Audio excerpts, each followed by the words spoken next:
And in more breaking news today, the Drug Enforcement Administration and Oregon State Police are at Grants Pass Police Department today. Those three agencies say their investigation will put a large dent in narcotics trafficking in Southern Oregon. They also say it reaches other parts of Oregon and California, involving methamphetamines, heroin, fentanyl, and cocaine. So coming up soon, we will have a live look on this on this press release which we will be live in Grants Pass with that. We will have that for you in just a moment later in our newscast. And we're now going to turn it out to Stormwatch 12 meteorologist Josh Colbreth, who joins us live outside on our weather patio. And I'm getting more information right now that we are beginning that live news conference in Grants Pass, so we are now going to head out to that and take a listen. Kyle Kennedy of the Oregon State Police. I'd also like to recognize Chief Scott Logue of the Central Point Police Department. We'd like to speak to you today about a recent joint investigation with the DEA Medford Resident Office and our partners from the Oregon State Police, the Grants Pass Police Department, the Central Point Police Department, the Josephine County Prosecutor's Office, the Rogue Area Drug Enforcement Team, the Central Oregon Drug Enforcement Team, the Douglas County Interagency Narcotics Team, the Basin Interagency Narcotics Enforcement Team, the Interagency Marijuana Enforcement Team, and over 50 DEA special agents from around the Seattle Division. For 18 months, DEA and our partners have been investigating an armed group of fentanyl, methamphetamine, and weapons traffickers centered in Grants Pass and operating throughout southern and central Oregon.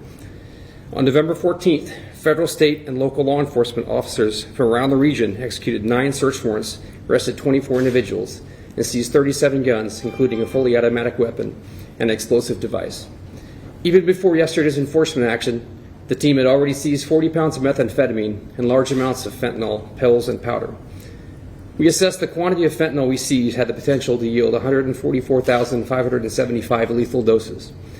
These numbers will increase as we sort through the evidence we collected in the search warrants. This case once again highlights DEA's commitment to Southern Oregon and the strength of our partnerships throughout the region.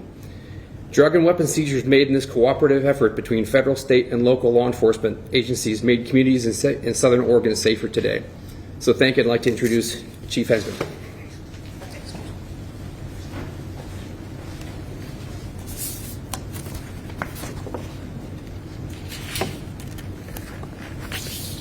Good morning, everybody. And first of all, I want to introduce myself. My name is Warren Hensman. I'm the Chief of Police for the City of Grants Pass.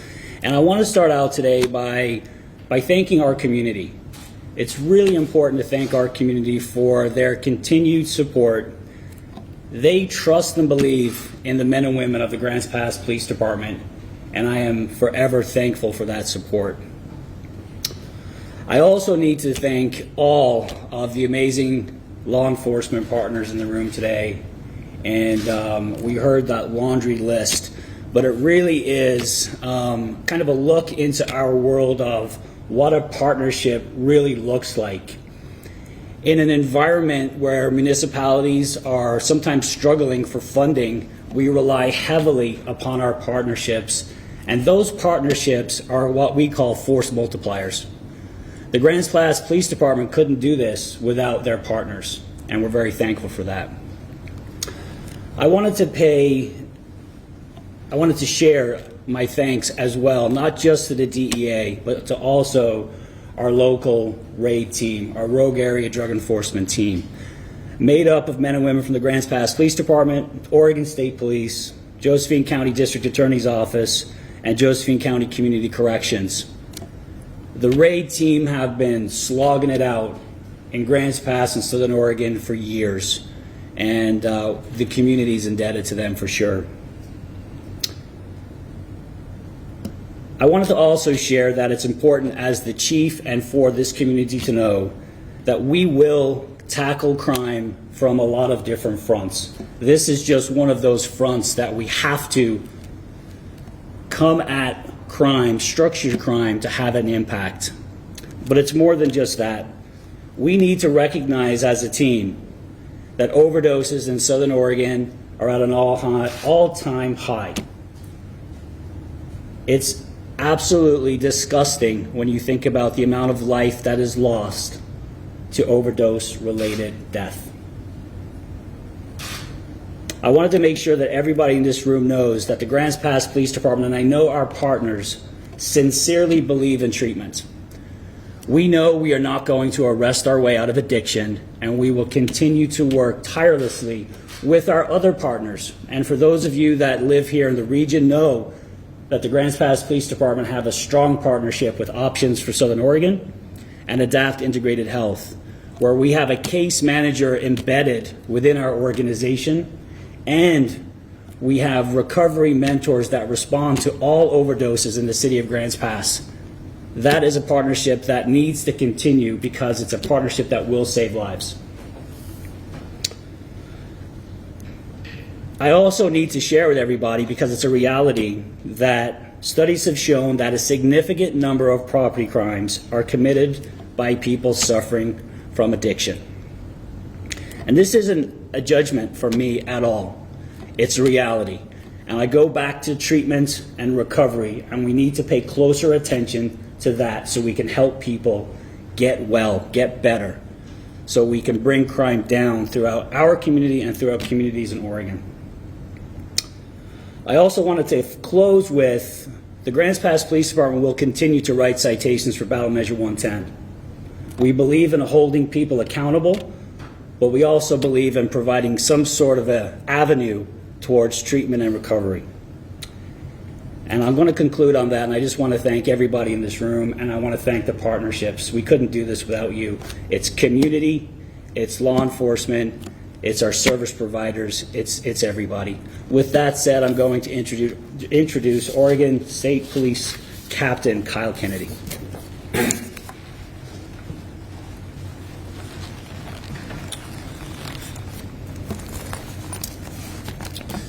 Good morning. As just introduced, I'm Captain Kyle Kennedy with the Oregon State Police.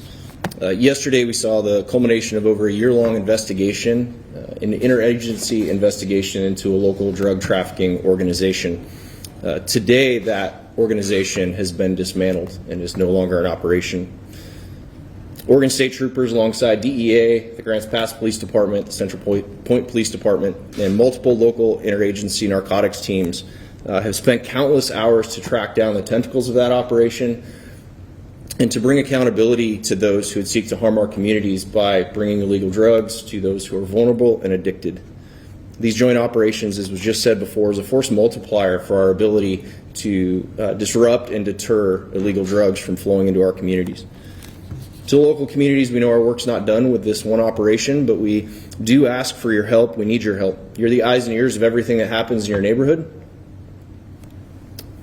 And we ask that you report all suspected criminal and drug activity to local law enforcement agencies. Together, we can partner to disrupt these operations. Lastly, I just want to say to the troopers, the officers, the deputies, the agents, the detectives who took part in this investigation, your names might not be known, but the impact of your work in this operation will be felt in the communities that you serve. I want to tell you, good job, good work, and we want to thank you for your committed service.